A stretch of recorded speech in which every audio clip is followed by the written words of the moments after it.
dia a todos. Que Jesus possa nesta manhã realmente nos propiciar, né? Assim como o clima, uma manhã refrescante para a nossa alma, né? Nós precisamos aí de refrigério para o espírito, já que todos trazemos aí dificuldades, né, e problemas para serem equacionados em nosso próprio coração. Então vamos a mais uma reflexão, a mais uma meditação em torno da obra O Autodescobrimento, uma busca interior, do Espírito Joana de Ângeles, obra que nós utilizamos como base de nossas conversas, sem a pretensão aí de entrarmos em campos que o nosso coração não pode alcançar. Dentro da singeleza que nos é própria, vamos trabalhando as ideias de acordo com a nossa necessidade. Que elas sejam para nós produtivas, né? Então vamos a mais um momento com a nossa querida Joana. Nós estávamos na última semana falando sobre a força do passado sobre nós, né? Das impregnações atávicas, né? Daquilo que está na nossa natureza e que nos dificulta tanto a caminhada. Então nós somos uma coisa, mas estamos tentando ser uma outra coisa. Nós temos projetos existenciais que nós trouxemos para sermos melhores. Só que como nós ainda não somos melhores, existe um conflito dentro de nós, um conflito muito grande, que coloca a nossa existência muitas vezes em um estado de sofrimento, de luta muito grande. Mas isso é necessário, porque nós teremos que nos tornarmos criaturas conscientes. E aos poucos, essa luta interior, esse conflito que acontece dentro de nós, vai revelando para nós, para a nossa realidade consciente, quem somos. Nós vamos tomando consciência, né, desses estados íntimos para irmos então melhorando eles. Não existe de maneira alguma, segundo o ensino dos Espíritos Venerandos, nada que nos aconteça aqui do lado de fora, na vida exterior, na vida de relação com o outro, nada de maneira alguma que possa inviabilizar a nossa felicidade. Pode falar. Esse conflito que você está dizendo, será que é entre a gente não ser bom e querer ser? Está tomando uma consciência que a gente deve ser. Exatamente o que eu quer ser, mas isso. Não está conseguindo. É isso que eu acabei de falar, exatamente isso. O Dirceu está falando aqui se esse conflito não é entre a gente não ser bom e querer ser bom, né? Então essa luta é mais ou menos isso mesmo. A gente tem um projeto de existência, né? Já se conscientizou que precisa ser, mas nós não somos ainda. Então existe uma luta, uma força muito grande que nos puxa para quem somos, que é o ser atávico, imperfeito, que vem lá de trás, né? E influenciando a vida atual e presente. Então a Joana coloca bem aqui, né, que estabelece então em nosso coração um conflito. Mas olha, aqui parece desanimador, mas não é. Essa frase dela parece desanimadora, mas não é. Ela diz assim, quase sempre, porque ela é muito generosa, ela não falou sempre, né? A gente sabe que os Espíritos Venerandos eles são generosos. Então ela diz assim, quase sempre estabelece-se um conflito interior, no qual, aqui que parece então pessimismo. O passado predomina com as suas heranças atávicas. Porque nós já estamos a eles acostumados, habituados. E os apelos de felicidade liberam de formas e limites, porém ainda desconhecidos. Então os nossos apelos de felicidade, aqueles apelos que caminham a gente para aquele que a gente precisa ser para ser feliz, ainda são desconhecidos de nós. É um caminho que nós estamos trilhando, aprendendo. Mas o caminho do passado nós já conhecemos, que ela diz aqui. E o que é mais assim, conflitante? Geralmente o passado predomina. Por isso é que no Livro dos Espíritos, os Espíritos Venerandos colocam que na Terra ainda o mal predomina. Parece um pessimismo da doutrina espírita quando fala isso, né? Que o mal predomina. Mas é o mal na nossa natureza que sai de muitas formas, né? Nós ignoramos muitas vezes até o mal que temos e o mal que fazemos. Às vezes a gente se comporta de maneira indevida e acha que está fazendo a coisa mais certa do mundo. Nós falamos o que não devemos e achamos que está tudo muito certo, né? Porque o mal ainda predomina em nossa natureza. E a doutrina espírita diz que esse mal vai sendo erradicado aos poucos. E a Joana parece, ela ela coloca, mas depois ela explica por quê. Ela fala que o passado predomina em nós, com as suas heranças, né? Porque nós não estamos habituados à felicidade, aos apelos, né, dessa felicidade que nós buscamos. Nós não estamos acostumados a ela. Então ela é desconhecida para nós. Nós estamos aprendendo agora. Agora que nós estamos tomando consciência do que nós devemos fazer para ser feliz. Porque até então nós acreditávamos, como a gente já ouviu, e eu ouvi muito, pelo menos na minha juventude, na infância, vi a minha própria família falar a vida inteira, né? Um dia a vida vai sorrir para a gente. Ou seja, é como se a felicidade fosse alguma coisa que em determinado momento Deus fosse chegar e falar, ó, agora, da agora para frente você vai ser feliz, a felicidade, né? E aí todos os problemas materiais ficariam resolvidos, todos os problemas físicos ficariam resolvidos, tudo que nós teríamos de problema, então iriam-se embora e a gente sorriria, feliz. Então o homem do passado acreditava assim, que a felicidade era um projeto de Deus e não nosso. Como base, é realmente um projeto de Deus, porque nós estamos determinados a ser felizes e a conhecer a Deus. Está no Livro dos Espíritos que nós somos as criaturas eleitas para conhecê-lo. Então é um projeto em base de Deus, mas a construção é nossa. A construção é nossa, o projeto é de Deus, mas a construção é nossa. Mas a gente até então acreditava que em algum momento Deus fosse chegar com um pacote, né, entregar para a gente um pacote, a gente fosse abrir aquele pacote e ali dentro ia ter tudo aquilo que a gente precisa, e acabaram-se os problemas, não tem mais problema financeiro, não tem mais problema de saúde, não tem mais problema com ninguém, e a coisa iria então caminhar assim. Mas não é, porque a felicidade é um projeto de construção. E como nós ignoramos muitas coisas em relação às leis da vida, nós vamos ter que vivê-las para poder aprender com elas. Não tem outro jeito. A relação humana é a das mais difíceis empreitadas do homem. A gente lida bem com uma pedra, lida bem com uma parede, construindo uma parede, lida bem... Tem gente que briga até com os tijolos, né? Bota o tijolo sai do prumo. Isso eu estou falando porque eu trabalho há 30 e poucos anos nessa área, então eu já vi de tudo na área de construção. Que eu trabalho na área de projetos, né, da prefeitura, e nessa área de... Eu já vi pedreiro chutar a parede, meter o pé na parede, derrubar, porque ele disse que o tijolo não ficou do jeito que ele queria que o tijolo ficasse. Mas como o tijolo ficar do jeito que ele queria que o tijolo ficasse, mas foi ele que botou o tijolo lá. Mas o cara bravo e dizer assim, essa porcaria não ficou como eu queria. E tá, o chute na parede que ele acabou de fazer e os tijolos todos para lá e para cá. Como se o tijolo, né, tivesse que se comportar sozinho. Mas tirando isso, né, é mais fácil lidar com as coisas materiais do que lidar com o ser humano, é lógico. Porque as coisas, do jeito que você as coloca, ela fica, né? Até os animaizinhos reagem como a gente quer que eles reajam. As plantas ficam sempre ali, imóveis, né? Agora, as pessoas não, as pessoas dão trabalho. Como nós também damos trabalho. Porque a gente tem um comportamento e esse comportamento vai entrando em contato com o comportamento do outro e começam os choques de relacionamento. E aí a gente vai aprendendo quem somos. Quando a gente se relaciona com o outro, não é para descobrir o que o outro é para descobrir quem somos. Porque os sentimentos que essa relação suscita, desperta, informa quem somos, não informa quem o outro é. Entendeu? Quando a pessoa cutuca a gente, você fala, foi orgulhoso. Mas peraí, orgulhoso, quem será o orgulhoso? Você não cede nunca, né? Você não tem jeito. Mas, na verdade, quem está se importando com ele não ceder muito, ou nunca, sou eu. Então, na verdade, essa relação com o outro informa quem eu sou, não informa quem o outro é. E a gente sempre acha que conhece os outros. Mas, na verdade, quando nos relacionamos, vamos nos conhecendo. Porque a outra pessoa mostra quem somos. Ela escancara para a gente quem a gente é. E a gente não gosta disso, né? Imagina. A pessoa vai mostrar para mim num espelho as minhas deformidades, eu não quero ver. Então, essa relação com o outro é complicada, mas é a mais sublime de todas as experiências do homem na Terra. Evoluir através do outro, conhecendo-se. Porque lá no Templo de Delfos, desde a Antiguidade, está lá no Livro dos Espíritos, em todo lugar, está lá, conhece-te a ti mesmo. Não está escrito lá, conhece o outro para que você seja feliz. Conheça-se, né? Conhece-te a ti mesmo. Então as pessoas vão dando a oportunidade da gente se conhecer. Da gente se conhecer.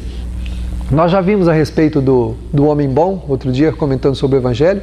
Lá no Evangelho está escrito assim: o homem bom não sabe que o é, porque ele tornou-se a própria virtude. E ele desconhece que possui virtudes, porque o jeito dele ser é aquele. Nós ainda precisamos pensar, né? Quando alguém nos ofende, a gente tem que pensar 10 vezes. O André, lembra do filme André Luiz, que o Coisa botou água na boca do outro e falou: ó, segura a água aí até não sei que hora, depois você engole, né? Botar o palitinho na boca. Por quê? Porque a gente ainda precisa de tempo para refletir, para meditar, para não reagir. Então, quando somos ofendidos, quando somos desafiados, o que nós fazemos? Nós precisamos de um tempo para contemporizar aquilo dentro de nós, para não explodir. Mas o homem bom não é assim. Porque se você ofendê-lo, se você tentar ofendê-lo, ele não se ofende. Se você tentar machucá-lo, ele não vai se defender, porque ele não tem do que se defender.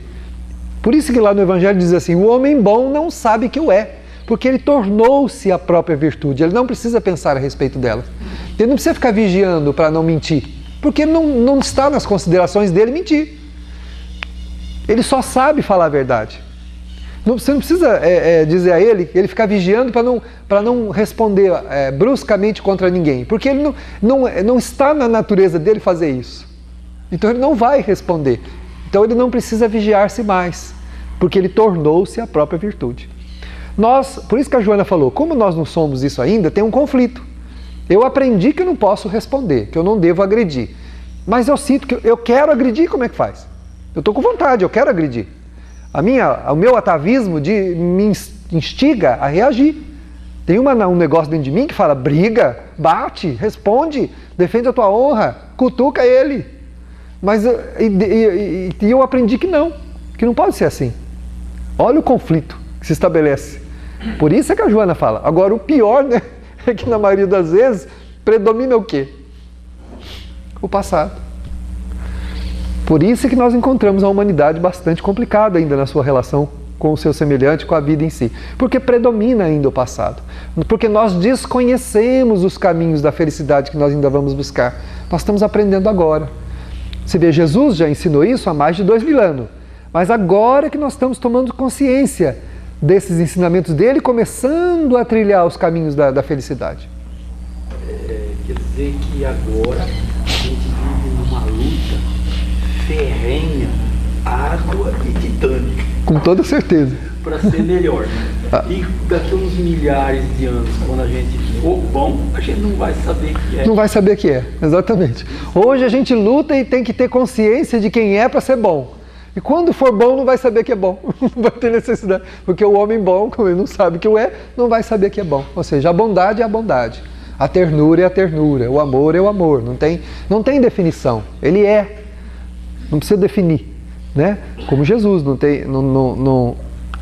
Jesus ele é motivo para os pensadores de inúmeras definições, né? Então a gente tem apelos de felicidade, mas desconhece o caminho. Nós estamos aprendendo agora. Nós temos apelos, porque nós já sentimos que não dá para ficar mais assim. Todos nós que buscamos alguma coisa a mais, já sentimos que não dá mais para a gente permanecer como é. Que a gente precisa ser diferente. A gente já percebeu. Só que nós não sabemos ainda como fazer. Então nós não sabemos ainda o que fazer. Então a doutrina espírita nos ajuda, mostrando esses novos caminhos que a gente precisa, né, trilhar. Porque o passado ainda está predominando em nós. Parece pessimismo da Joana, mas não é. É porque nós desconhecemos o caminho. Quem desconhece um caminho vai por onde? Pelo que ele está acostumado, né? O cara tem uma trilha que vai passar numa mata essa trilha tem 15 quilômetros. Mas o cara falou, mas tem um atalho que dá 7 quilômetros. Você vai ali, anda 100 metros, depois você vira à direita mais 50, vira à esquerda mais 20, depois 35 na diagonal. 15 graus mais 12 metros, depois você pega o caminho da frente. Aí o cara para, ele fala, quer saber de uma coisa? Eu vou andar os 15 mesmo. Eu já estou acostumado com essa trilha. Vai nos 15 que eu me perco nesse caminho, né? A gente tem medo de se embrenhar no caminho da felicidade. A gente tem medo de amar. Nós temos medo de amar. Temos medo. Medo de perdermos a nossa identidade. Sabe aquela mulher que procurou o Chico? Falou, Chico, eu defendi minha honra, porque a mulher me insultou. E eu sou espírita, ela também é, onde já se viu ela fazer uma coisa dessa. Pergunta aí pro Emmanuel. O Emmanuel pegou e falou pro Chico assim, fala para ela, meu filho, que o cristão tem honra.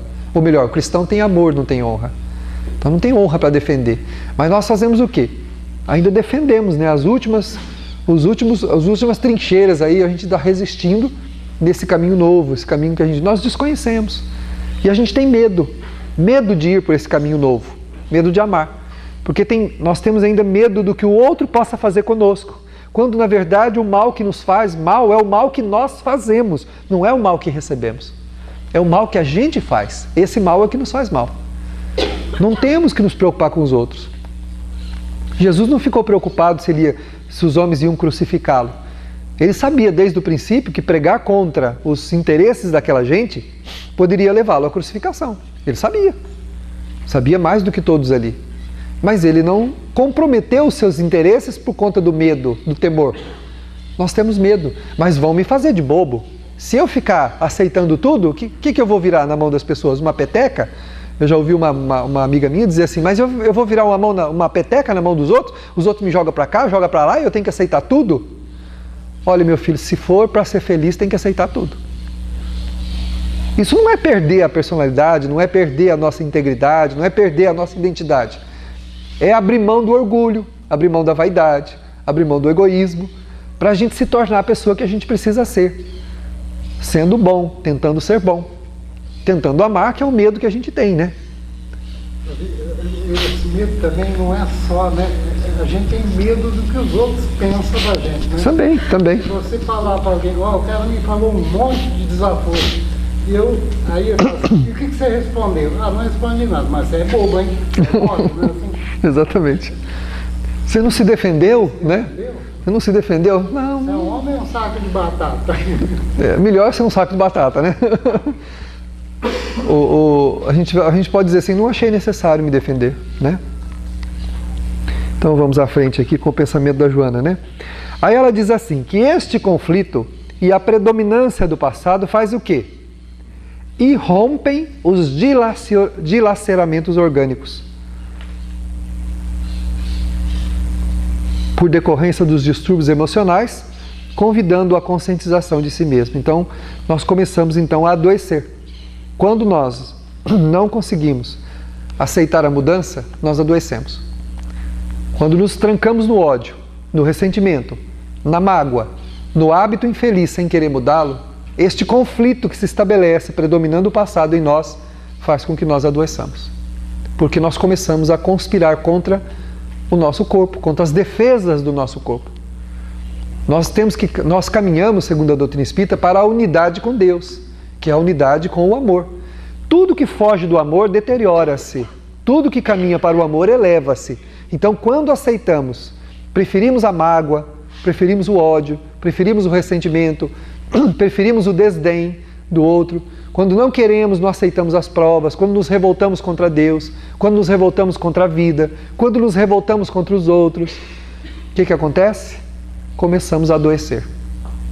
Porque nós conspiramos contra a própria saúde, contra o próprio equilíbrio do corpo que nos abriga. A gente cria resistência. Você resistiu, vai empacar. Não vai para lado nenhum. Nós ficamos naquela queda de braço, né, com a vida. E a vida está nos indicando a experiência, mas nós não queremos. Né? Nós não queremos. Então, essa luta e esse conflito, né, geram então as doenças, porque enfraquece o nosso sistema imunológico, compromete-nos psiquicamente, compromete-nos afetivamente, né? A gente passa a ser uma pessoa amarga, com dificuldade de se relacionar com todo mundo, querendo sempre fugir, né? Querendo estar sempre escondido, não tendo vontade de estar com as pessoas. Então isso é muito complicado, porque esse processo é uma primeira fase que vai passar, mas é uma primeira fase muito dolorosa, né? Que pode levar... Eu digo que ela passa, mas ela pode levar algumas encarnações. A gente pode levar algumas vidas para entender que estamos no caminho errado. Que essa luta que nós fazemos para manter o nosso orgulho, muitas vezes a nossa empáfia, né? Que ela não vai nos levar a lugar nenhum. Aí chega um momento que a gente cansa de sofrer. Quando a gente não opta pelo amor, só sobra o quê? Como produto final, como resquício. Sobra a dor, né? Se nós não optamos pelo amor, sobra o quê? Sobra o produto de descarte. Qual é o produto de descarte? A dor. E a gente fica com ela. Mas o Joana fala numa outra obra que a dor também cumpre o seu papel. Chega uma hora que a gente cansa de sofrer. O espírito se sente batido diante das lutas dele e vê que não adianta. Então ele resolve pensar. Né? Você já viram criança quando está fazendo birra, você fala com ela, ela não te escuta? Você tenta explicar, mas não tem jeito. Ela esperneia para cá, ela grita, ela se joga para cá, se atira para lá. E você está avisando ela, cuidado que ali tem, cuidado e blum. Aí chora de verdade, né? Porque agora doeu. Bateu ali, agora doeu. Mas você prestou atenção? Eu estou te falando que tem um perigo ali, mas você está esperneando, você está pulando. Né? É mais ou menos assim. Então a dor vai indo, ela cumpre o seu papel. Ou seja, exausto de fazer uma luta improfícua, o espírito acaba tendo consciência de que precisa levantar-se. Foi o que aconteceu com André Luiz e acontece com a maioria das criaturas que perdem a paz do lado de cá e não a encontram do lado de lá, é óbvio, né? Se perdemos a paz no mundo das formas aqui, se não conseguirmos conquistá-la, não teremos no plano espiritual também. Lá não somos diferentes do que somos aqui. Nós carregamos para lá todas as nossas lutas, dores, todos os nossos conflitos, vai para lá junto conosco. Então, o espírito se vê diante dessas lutas e até que essas trincheiras não caiam todas, né? Das justificativas, das tentativas de explicar por que foi que agiu dessa maneira, que agiu daquela outra maneira. Eu me lembro que nós colocamos numa palestra recentemente o que a Amélia Rodrigues fala. Ela diz assim numa mensagem dela: tudo que nós usamos para justificar do lado de cá não funciona do lado de lá. Ou seja, as justificativas que a gente usou aqui não tem valor do lado de lá. Mas não é que alguém chega para a gente e fala assim, isso aí não vale nada não, viu? É o espírito que olha e é como tentar explicar para si mesmo uma coisa que você sabe exatamente por que fez. Como é que você vai explicar? Não tem explicação. Né? Bom, eu vou tirar um negócio que está ali naquele canto e vou colocar ali e vou quebrar, porque eu quero implicar a Margarida, a Josefina, a Godofreda. Eu quero implicá-la. Então, como eu vou tirar? Vou quebrar e vou deixar ali bem suspeito para todo mundo pensar que é ela que fez. Tá bom. Todo mundo vai acreditar que foi. E a Godofreda, coitadinha, fica toda implicada, toda danada e tal. Aí eu passo para o lado de lá. Aí eu vou tentar explicar. Explicar que jeito? A hora que eu olho nas telas da consciência, eu não me vejo com ninguém. Me vejo comigo mesmo. Como que eu vou mentir para mim mesmo? Como que eu vou dizer que eu não fiz isso? Mas eu fiz isso porque eu queria implicar a Godofreda. E agora? Ou seja, o espírito não tem para onde escapar diante de si mesmo, né? Consciencialmente ele se vê diante de si mesmo, não é diante de um tribunal divino. Todo mundo, as religiões pregam, né? E muita gente acredita que a gente vai comparecer do outro lado diante de um tribunal divino. Não é, de um tribunal da consciência. Então, é a consciência de si. Nós somos conscientes de quem somos. Como conscientes de quem somos, sabemos o que estamos fazendo. Do lado de cá, também sabemos do lado de lá. E aí, se a gente persistir nesse caminho, então a gente vai sofrer. Não é porque Deus está nos impondo sofrimento. É como o Geraldo disse, a resistência, né? Nós resistimos à mudança. E a resistência à mudança provoca dor por atrito, né? Porque nos atrita. Nós tentamos segurar a roda e ela quer girar. E como é que vai? Permanece onde está, né? Se você coloca duas forças de igual intensidade uma contra a outra, cadê o professor de física que estava aqui? Né? O que acontece com ela? Fica tudo no mesmo lugar, não sai do lugar, né? Fica ali, parado. Nós estamos ali sem andar, né? Sem progredir.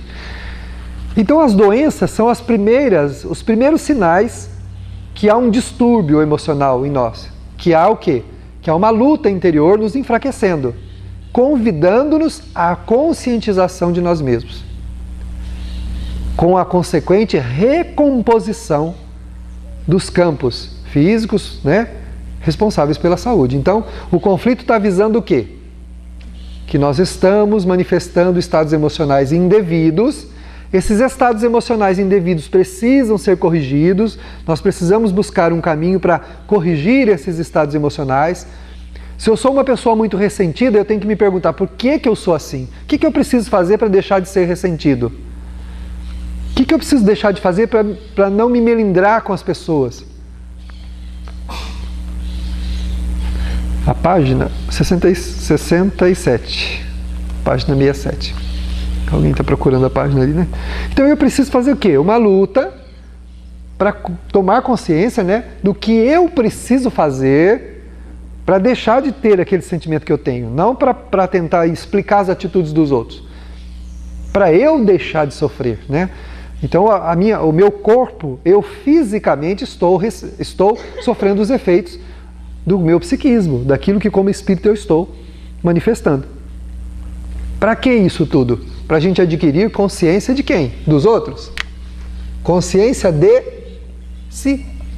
Consciência de si mesmo. Né?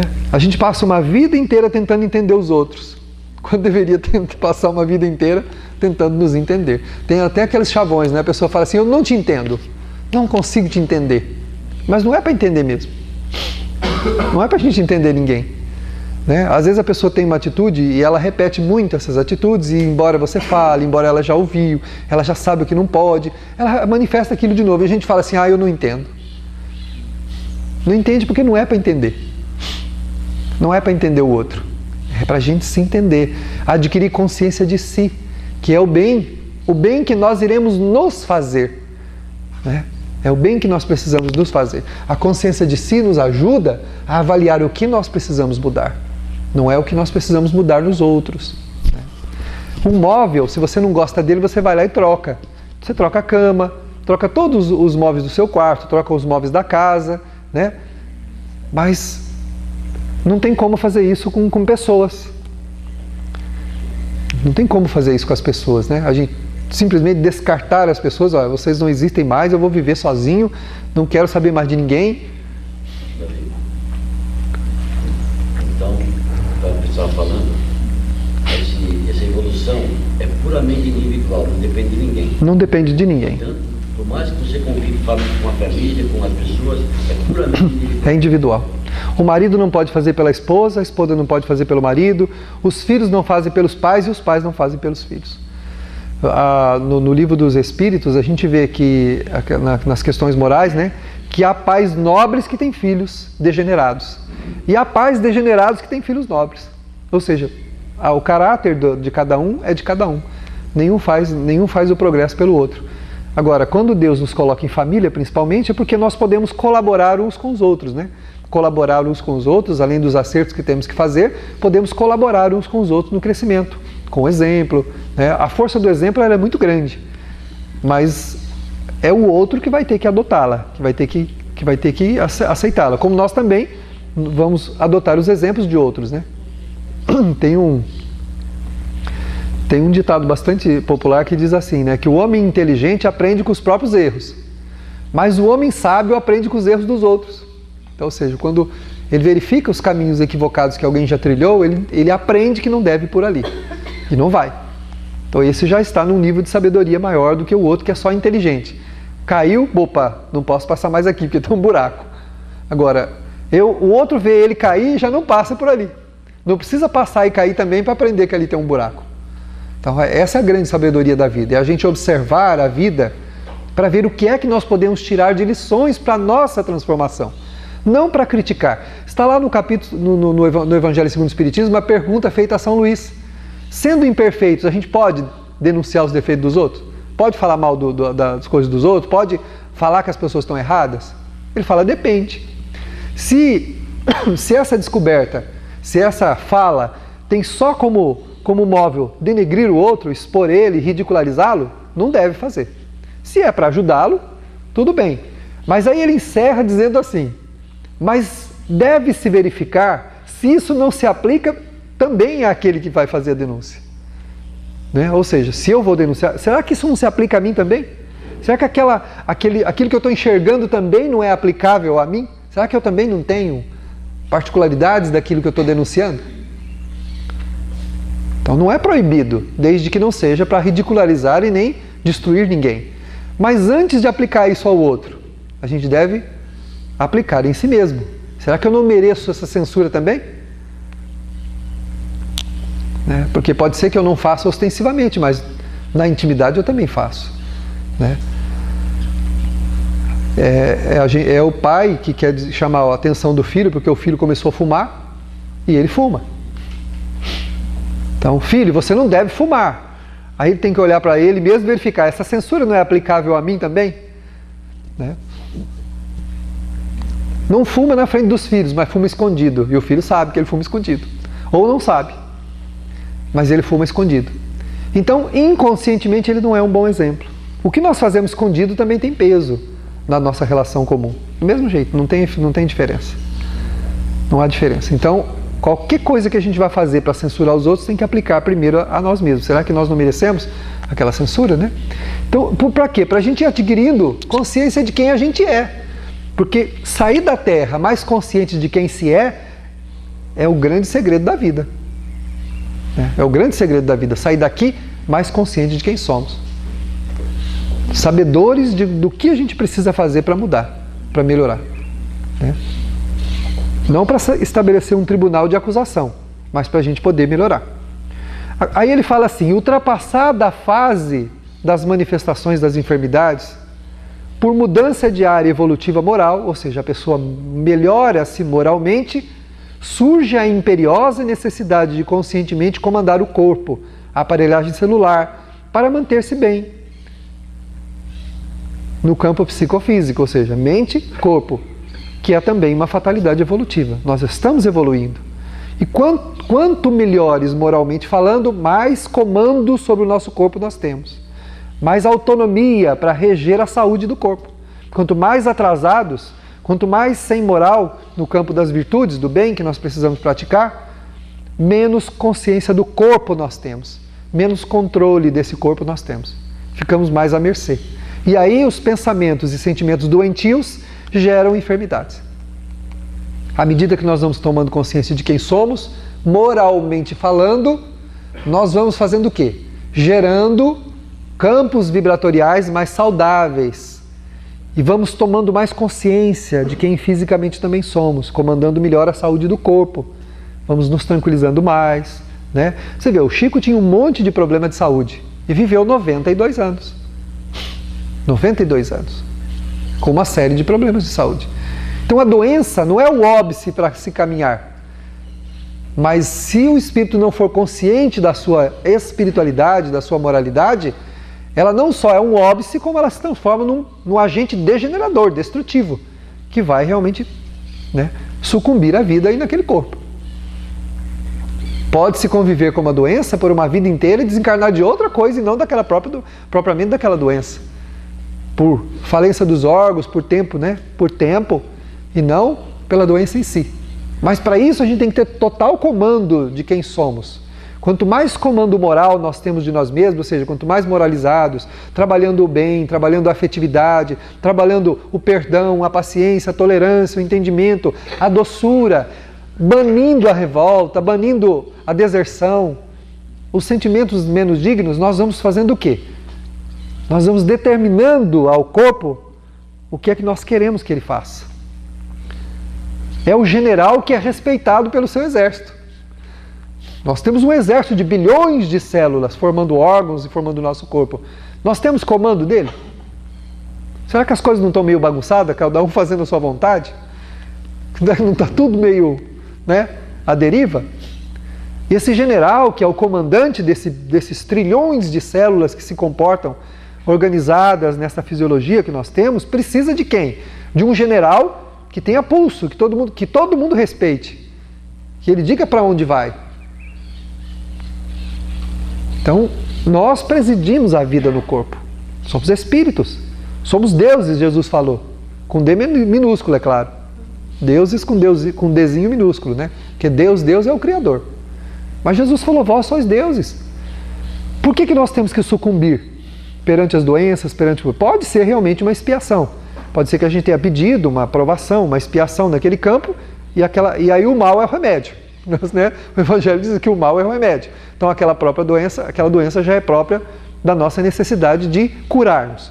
Mas pode ser que a doença seja apenas por uma distorção de nossa personalidade espiritual. Nós temos uma visão equivocada da vida, nós vibramos mal contra o nosso próprio corpo e o adoecemos. E fazemos com que ele não caminhe bem. E o corpo está sob a presidência do Espírito, que um dia vai fazê-lo tão saudável que será impossível que uma doença, uma bactéria, um vírus consiga se instalar nele. Porque quem manda? Por que um ser estranho, um corpo estranho se instala em nós e a gente não consegue fazer nada contra ele? Por quê? Ou pouca coisa conseguimos fazer? Porque não estamos na presidência completa dessa estrutura que nos abriga. Não estamos completamente né? Nós estamos presidindo a vida, mas essa presidência não é muito respeitada, não. Falta-nos o quê?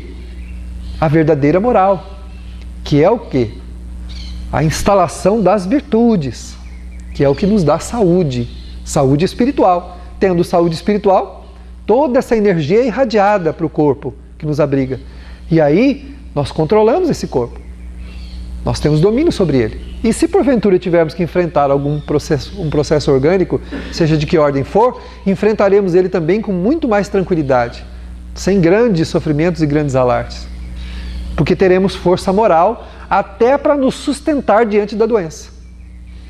Hoje nós sofremos de duas maneiras. Nós sofremos a doença em si e sofremos o efeito moral da doença, que é a fraqueza de ter que enfrentá-la, de estar na iminência de sermos destruídos por ela. Então nós nos abatemos de duas maneiras. Quando o ser moralizado, ele não teme o que está lhe acontecendo, porque ele sabe que ele está no comando e vai lutar com todas as suas forças para estabelecer a ordem novamente. E se a ordem não tiver que ser estabelecida, ele vai enfrentar com dignidade e não vai sofrer os efeitos que sofre aquele que não tem condição moral para enfrentá-la. Nós já falamos isso numa outra mensagem, eu sempre falo, a pessoa muito rígida, que controla todo mundo, que aponta o dedo, que determina regras, que acha que os outros têm que ser de alguma forma, e ele nunca, para ele nunca tem regra, mas os outros têm que fazer, ele é o maior. Essas pessoas têm uma tendência muito assim, imperiosa a, quando experimentarem qualquer desconforto, entrar no processo de autodestruição. Porque diz Jesus, com a mesma medida com que medirdes, né? Com a mesma medida que você mediu o outro, vai medir a si mesmo. Então o rigor que se usa com os outros, depois a consciência usa para conosco também. E pode ser que a gente não tenha a força que nós exigimos dos outros. Né? Aquilo que a gente exige dos outros, podemos não ter também no momento do nosso enfrentamento. Por isso é que a autoridade moral, ao contrário de nos tornar superiores, ela nos torna iguais. Quanto mais evoluído é o espírito, mais nivelado ao seu irmão, ao seu semelhante, ele se torna. Ele se agiganta por dentro e diminui por fora. Nivela-se, olha nos olhos, né? Quer auxiliar. Quem assistiu o filme do Antônio de Pádua, nós passamos aqui no último Cinemador, viu que o pai queria que ele fosse para a guerra, que ele tornasse um cavaleiro do rei. E ele falou, não, eu vou seguir a igreja, vou seguir a Jesus. Né? E quando ele começou realmente a ter contato com o semelhante, ele curava, ele fazia curas. Por quê? Porque ao invés de querer subir, ele desceu, se nivelou com seus irmãos. Jesus falou isso, né? O maior no reino dos céus é aquele que é o menor e o servidor de todos. Então, enquanto a gente não se nivelar, olhar as pessoas com simplicidade, né? Um sentimento tão difícil da gente ter. Nós precisamos adquirir simplicidade. E a simplicidade não é o jeito de se vestir, mas é o jeito de se comportar. Simplicidade não é um jeito de se vestir. Você pode ter um maltrapilho orgulhoso e pode ter um coroado vestindo túnicas de seda e humilde. É um jeito de se comportar, não um jeito de se vestir. É um jeito de ser. Então nós precisamos adquirir a simplicidade, que é o quê? Tirar aquela empáfia que nos distancia dos outros, que nos torna distantes dos corações alheios. Descermos, né? Para olharmos todas as pessoas como nossos irmãos. Jesus não falou que nós somos irmãos? Ensinou a gente a chamar Deus de Pai para nos ensinar a nos ver como irmãos. Por isso que Ele ensinou a gente a chamar Deus de Pai. Pai nosso. Ele não falou Pai meu. Ele falou para nós, Pai nosso. É o nosso Pai, Pai de todo mundo. Então somos uma família. Se somos uma família, somos todos iguais. Não tem ninguém diferente. Ninguém foi criado por Deus diferente dos outros, diferente dos seus irmãos. Sem essa consciência, difícil estabelecer uma ordem física, emocional, espiritual. Difícil. Aí estaremos sempre às voltas com depressões, com síndromes de toda ordem, as doenças psicológicas, começaremos a manifestar doenças do corpo, porque a desarmonia cria uma balbúrdia, não é? Imagina um exército cujo general não tem domínio do seu regimento. Vira uma bagunça, cada um faz o que quer. Ah, vamos atacar aqui. Não, eu acho que é melhor a gente atacar lá. Não, é melhor sair, pronto. Aquele grupo que foi para cá é dizimado, porque ali não era o lugar de ir. E eles não enxergavam isso. Então, sem a autoridade moral, nós não teremos o equilíbrio em nós. A busca da simplicidade amplia a consciência de si. Porque só na simplicidade conseguimos enxergar quem somos. No orgulho, na vaidade, na presunção, não conseguimos enxergar quem somos. Na simplicidade enxergamos. Tornarmos-nos acessíveis às pessoas, de maneira que as pessoas consigam chegar perto de nós e conviver conosco. Tem gente que está no meio de todo mundo, mas não tem jeito de conviver com ele, que a pessoa é insuportável. Convive com todo mundo, mas Jesus Cristo, ninguém consegue ficar perto da criatura. Não tem jeito, porque a pessoa é um poço de amargura e um espinheiro, né, que ninguém chega perto. Isso é, né? Hoje fala-se tanto na Terra em acessibilidade, né? Tem até leis que falam, né? Para rampa para subir com desnível, tem vaga para idoso, só não tem vaga para gente normal. Vocês já perceberam? Tem vaga para maneta, para surdo, para coxo, para velho, para entortado, para tudo quanto tipo tem vaga, para todo lado. Você chega lá no quarteirão, tem 40 vagas e uma para gente normal. Uma pessoa que é normal, que não tem nada, tem uma vaga. Só tem vaga para todo mundo que não... Entendeu? Então, ou a gente cria uma acessibilidade interior, né? Ou seja acessível ao outro, para que o outro tenha acesso a gente, convivermos, trocarmos, auxiliarmos. Se nós não criarmos isso, nós não conseguiremos estabelecer um equilíbrio. Aí vem o Kardec, sabiamente coloca no Evangelho segundo o Espiritismo, fora da caridade não há salvação. Sem o amor ao próximo, sem a caridade, sem o desejo de fazer bem ao outro, sem o querer bem, né? Nós temos que desenvolver esse bondoso convite, né? Que é o de querer bem. Precisamos querer bem. Precisamos aprender a querer bem. Seria normal a gente ter medo de ser essa pessoa que você falou que ninguém gosta dele, que ele não consegue conviver, Isso. As pessoas não conseguem conviver com ele. Seria normal a gente ter medo de ser assim? Tem, mas esse medo é bom. É bom porque faz a gente se tornar vigilante, né? Quando você teme alguma coisa, você se torna vigilante, né? O Tagore, no poema dele, ele fala, né, eu recitei várias vezes, eu gosto muito de falar dele, ele fala assim, que sou poeta e sou soldado. Como poeta, eu tenho que distribuir flores aos meus irmãos. Mas como soldado, eu tenho que ficar às portas do meu coração, com uma espada, para evitar que o mal saia de lá. Isso é consciência de si, consciência de quem se é. E não permitir que o mal exteriorize-se para ferir os outros, para tornar difícil a convivência, para tornar difícil a relação nossa com o semelhante. Que ele torne a dele difícil com a gente é um problema dele, mas nós não podemos fazer isso com eles. Nós não temos o direito, e não estou falando de direito com o outro não, direito conosco mesmo. Nós não temos o direito de nos condenar à infelicidade, porque Deus quer que nós sejamos felizes. Deus elegeu-nos para ser felizes, então nós não temos o direito de contrariar o projeto divino no sentido da felicidade. Mas quando nós fazemos isso, né, perdemos ou não temos a simplicidade, não conseguimos querer bem. Não tem uma brincadeira que a pessoa fala, ó, como é que é? Me quer bem que não te... Me queira bem que não te custa nada. Mais ou menos isso, não é? Que a gente fala. É verdade. A gente precisa querer bem. Independente do que os outros pensam, acham, se eles nos querem bem, nós temos que querer bem. Porque o nosso querer bem estrutura em nós mesmos equilíbrio, paz, serenidade, saúde. E, sobretudo, força moral, né? que é o que dá aquela força que a gente vê em algumas pessoas que a gente não sabe explicar de onde.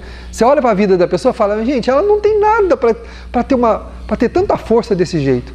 Você olha para a pessoa, ela não tem nem um terço do que a gente tem materialmente falando. A família estropiada, aquele monte de problema. Você chega perto da pessoa, é como chegar perto de um anjo.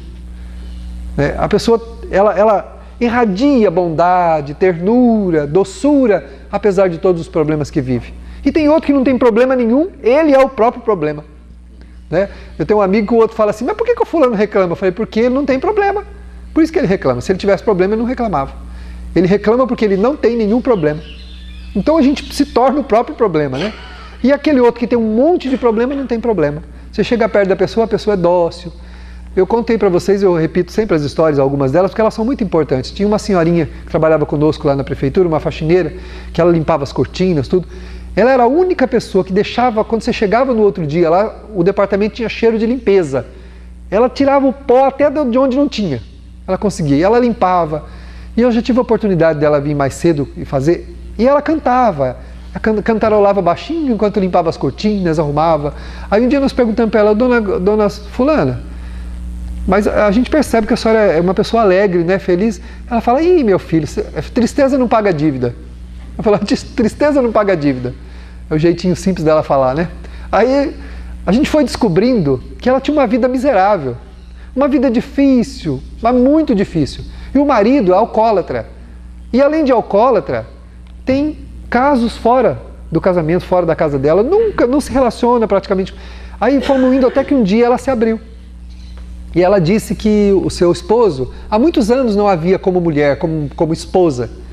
E ela nunca pensou, os filhos dela, os 2 filhos que ela tinha, que ficavam muito bravos com ela. Eles queriam que ela expulsasse ele de casa, que ela mandasse ele embora. Ela falava assim, não, meu filho, eu não posso fazer isso não. Para mim ele é mais um filho, eu tenho 3 filhos. Eu tenho 2 que eu gerei e 1 que eu arrumei. Eu tenho 3 filhos. Então eu cuido dele, ele chega lá, quando eu percebo que ele chega meio alterado, eu faço de conta que eu não estou vendo. Aí deixo passar lá a bebedeira dele, eu vou lá, converso com ele. Aí a moça que estava na nossa sessão falou assim, mas a senhora lava as roupas dele? Porque manda ele levar para as outras lavarem. Fala, não, minha filha, isso é responsabilidade minha. Fui eu que casei com ele. Eu casei com ele para aceitar ele do jeito que ele é.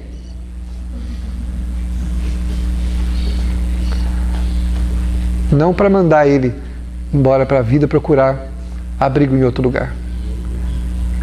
O dia que ela disse assim, o dia que ele se cansar dessa vida, ele muda.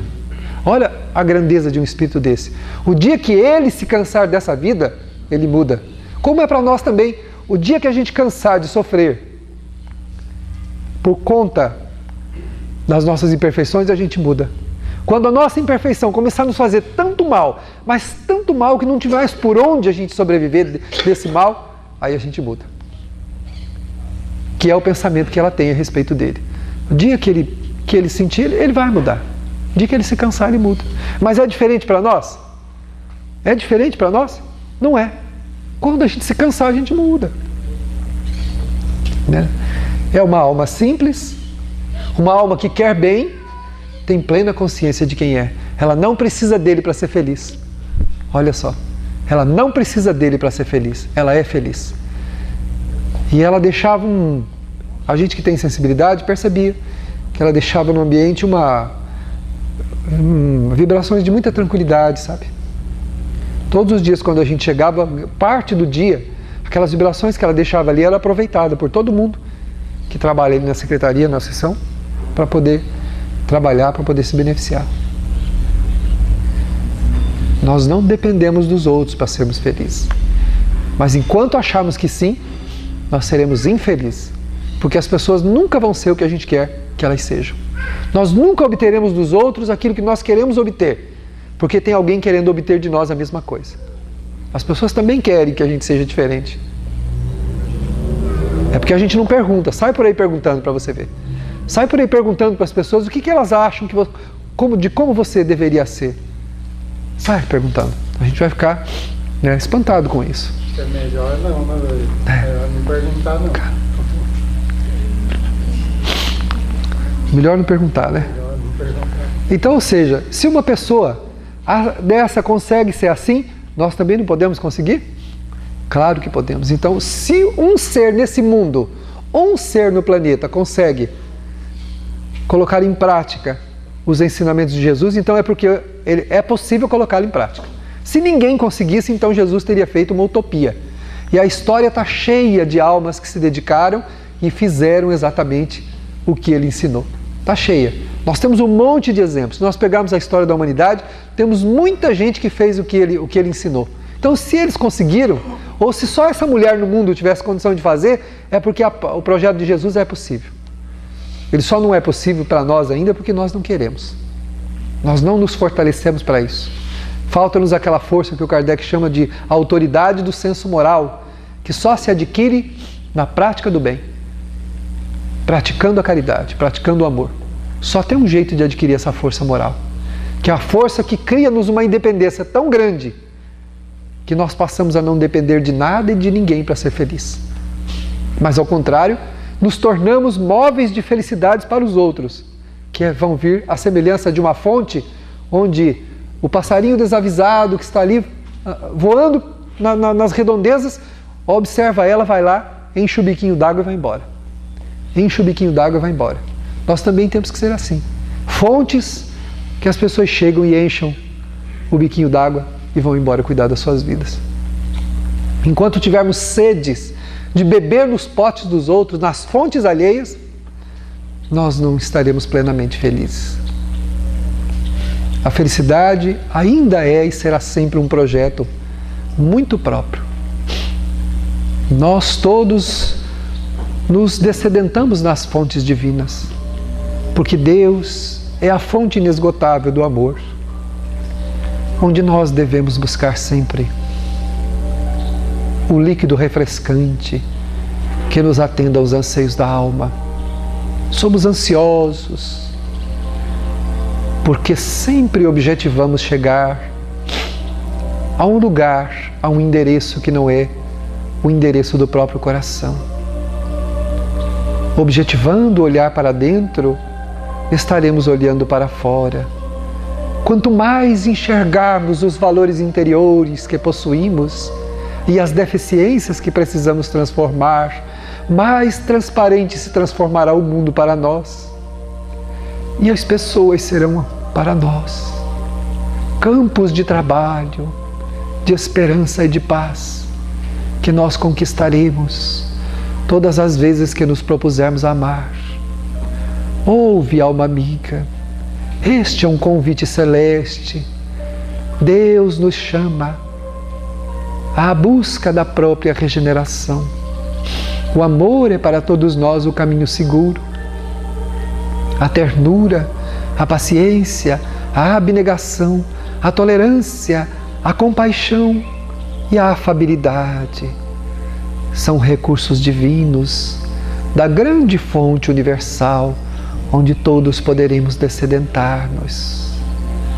Quando fizerdes ao menor dos meus irmãos, é a mim que o fazeis, relatou-nos o Divino Amigo. Assim deveremos buscar viver os caminhos do Evangelho, os caminhos da plenitude e da paz, que só podem ser conquistados com muita dedicação, com muito interesse, com muita renúncia. Prestemos atenção nesta caminhada. Simplifiquemos a estrada, porque Deus é luz, Jesus é o amor personificado, ensinando-nos os caminhos da redenção. Ele que não tinha que redimir-se, aceitou a cruz para nos ensinar a direção a seguir. Os seus braços indicaram-nos um endereço sublime da felicidade. Se quisermos ser felizes, abramos os braços para receber em nosso próprio peito todos aqueles que Deus convidou para conviver conosco. Aceitemos-lhe os cravos da incompreensão, os camartelos da ignorância, mesmo que se nos instale a sofreguidão, porque este é um momento feliz, um momento de nos elevarmos, de abençoarmos a vida, de iluminarmos a própria estrada. Que Deus nos abençoe e nos conceda a sua paz. Assim seja.